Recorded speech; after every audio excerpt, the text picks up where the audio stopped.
This is the still you asked me carries so much weight in what you just asked me.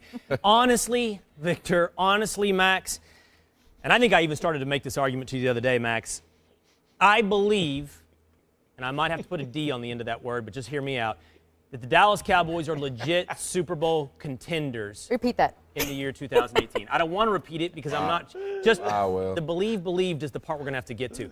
This team, first of all, it's been criminally underrated. They're 2 years removed from 13-3. Last year, during their down year, they were 9-7, and everybody acts like they've fallen off the cliff. Dak Prescott's the perfect symbol for this. 2 years ago, he sets the world on fire, throws only 4 picks, and now last year, he has an average season. Everybody acts like he's a bust. So there's no capability of having a reasonable view of the Dallas Cowboys. You're all in or you're all out. We know that's the way it is. Love, hate, incapable of seeing reality. But don't worry, folks. I'm here for you. I'm here to help you.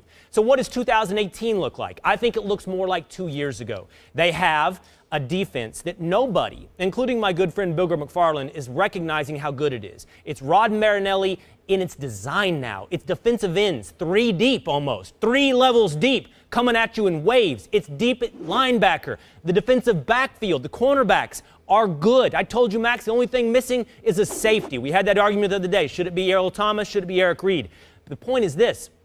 The defense is good. And I believe in Dak. And I sure as hell believe in Ezekiel Elliott. But all of that offense is built upon the offensive line. First of all, my concern for Travis Frederick is as a man. I hope he's healthy. I hope he has a long life free of this, I believe it's called Guillain-Barré disease, an autoimmune disease. There have been people like our old friend Mark Schlereth here at ESPN and Todd Archer, reporter for ESPN for the Dallas Cowboys, who've suffered from the same disease and say it takes about a year, but you can come back. So we worry about Travis's life, then his career, and then ultimately we worry about the effect on the Dallas Cowboys season. And losing Travis Frederick is huge. It's huge. It's huge, that offensive line. The center position is massively important. He's the best in the league. And I do fear, in all honesty and objectivity, I do think they were a Super Bowl contender. And I do feel like that's probably compromised if Frederick is out for the year. Obviously, our thoughts are with Travis Frederick and his family, and obviously we hope clearly as a human being he can get well and live a long and healthy life. Now, the loss to the Dallas Cowboys is huge, as you mentioned, Will. This team was built around the offensive line. It was, I thought, historically great a couple of years ago, but it regressed last year because of injury and turnover. It wasn't quite the same. And I expect more regression this year. Not only Travis Frederick perhaps being absent for the season, but Zach Martin's dinged up. Lyle Collins is dinged up. You think Zach Martin will be ready to go week 1? We'll see if he's 100%. Same thing with Lyle Collins. So you're talking about your center, a guard, and a tackle. You got one from every little sub-position group there on the line. And even just, whether or not they're 100%, just the turnover. The line it's not just a matter of talent, which is compromised, but also of cohesion. They got to learn to play together. Now, you claim the defense will be good. That is your belief. But the results the last couple seasons have been, it's not been so good. They still don't have the war daddy, by the way, that Jerry Jones was talking about. Tank Lawrence had 14 sacks last year. What are you talking about? He's the war daddy. Yeah, is that Khalil?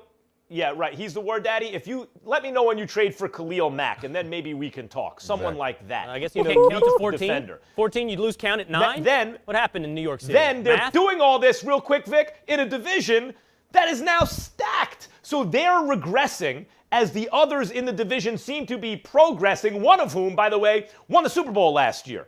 So bad for the Cowboys. There's no other way to spin this. Yeah, I agree with you, Max. I feel like as I look at the offense, right, and I look at their roster, especially from a playmaking ability, you lose your Hall of Fame tight end in Jason Witten. Potential Hall of Fame, obviously, he's pretty much a shoo-in. He's a shoo-in at this point. He's 1 foot in. And you lose your top receiver in Des Bryant. So I'm looking around and like, where's the production coming from? Where's the big plays coming from? Dak can only do but so much. Obviously, a lot of the onus is on him, getting all those guys ready, they're going to need all hands on deck from a receiver position to get to the places they want to go this year. But I just don't see it. I don't see the big play caliber guys on their roster other than Ezekiel Elliott, but a lot of what he does is predicated on that offensive line, which is an offensive line that is not the healthiest right now. Obviously, we want the best for Frederick and have him get back healthy whenever he decides to get back as a person, as a human being. But with Zach Martin being dinged up and just the lack of weapons on the offensive end, I think their defense is going to be great. I think their defense is going to be solid. But I don't know if offensively they'll have enough firepower to compete with the rest of the NFC East. Okay, let's deal with this one at a time. First of all, you're right, I'm right on the defense. Max is wrong. The War Daddy thing just suggests, Max, that somehow you lost count on your way to 14. Tank Lawrence is an absolute must-double team. He's destroyed. I don't even know how this escaped your knowledge because you have a team in the division. How many – research, can I get how many stats he had against the Giants? I'm going to bet it was pretty ugly for you, Max. Tank Lawrence is when the Giants had the worst offensive line in the league. Sure. Yeah. By the way, while we're on that note for a moment, it's funny how you talk about cohesion when it comes to the Cowboys' offensive line, but just a few days ago you were talking to me about all the new additions to the Giants' offensive line with complete ignorance towards cohesion. Works for you one day, not for another. It's going to take a minute. It's going to take a minute, but Will, the point is they couldn't play any worse than they did last year. So the Giants, they can only go up. Oh, that's a cute argument. Okay, all right. And they're all healthy right now, at least. On the Giants offensive line? Yes, on the Giants okay, offensive so line. we got a couple things going for us. It can't be worse, and they're not banged up. The Dallas Cowboys defense is going to be good. But they're also much more talented. Now to the offense that you bring up, Victor. There's two true things. There's two true statements. One of them concerns me and one of them doesn't.